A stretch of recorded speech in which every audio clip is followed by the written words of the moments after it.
secondaire, dès son plus jeune âge, il avait été très intéressé par le théâtre et notamment les textes de Shakespeare. Donc il a choisi de euh, entreprendre une carrière de comédien.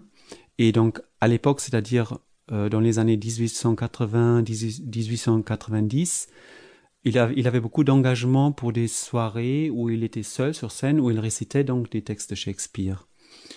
Il se trouvait qu'il était confronté à une difficulté, c'est qu'il perdait sa voix. Quand il arrivait à la fin de ses récitals, il était quasiment devenu aphone.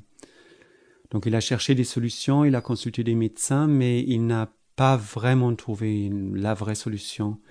Et son problème s'aggravait au fur et à mesure, et c'est vrai que ça semblait être un sérieux frein à la belle carrière à laquelle pourtant il semblait être promis. C'est vrai que c'est très ennuyeux pour un comédien de ne plus avoir de voix. Oui, ah oui, bien sûr. Bon, il y avait encore d'autres problèmes qui étaient liés à ça, mais l'essentiel était celui-là, disons-le comme ça. Donc, à un moment donné, il a eu une réflexion qui allait s'avérer être vraiment, vraiment avant-coureur, vraiment génial et à la base de sa technique. Il s'est dit, bon, quand je me repose, tout va bien. Je retrouve ma voix normalement et quand je remonte sur scène, à nouveau, je perds ma voix. Donc, je pense que je fais quelque chose en récitant qui fait que je perds ma voix. Donc, je crée en quelque sorte moi-même mon problème. Donc, je vais prendre mon destin en main et je vais trouver la solution pour résoudre ce problème. Donc, à partir de ce moment-là, il a mis des miroirs devant lui et autour de soi pour s'observer dans la situation de réciter.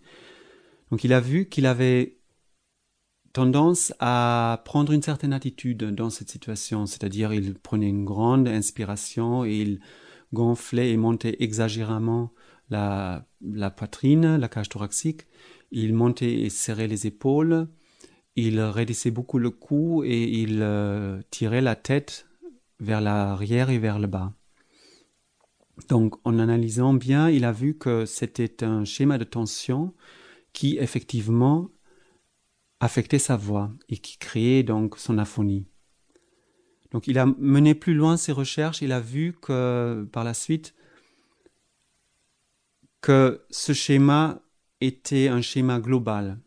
Si je veux parler sur le plan physique, je dirais voilà de la tête aux pieds, c'était pas seulement réduit à la zone d'observation de laquelle il était parti, c'est-à-dire les organes vocaux et le haut du corps. C'était vraiment de la tête aux pieds.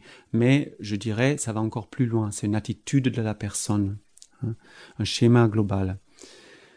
Il a vu aussi que c'était un schéma qu'il reproduisait dans toutes les activités de sa vie. Il faut comprendre que quand on est comédien, mais ça concerne de toute façon tous les métiers de la scène, on est sur scène, on est en projection de soi-même en quelque sorte. On a tendance à exagérer ce qu'on fait de toute façon déjà de façon moindre dans les autres activités de la vie.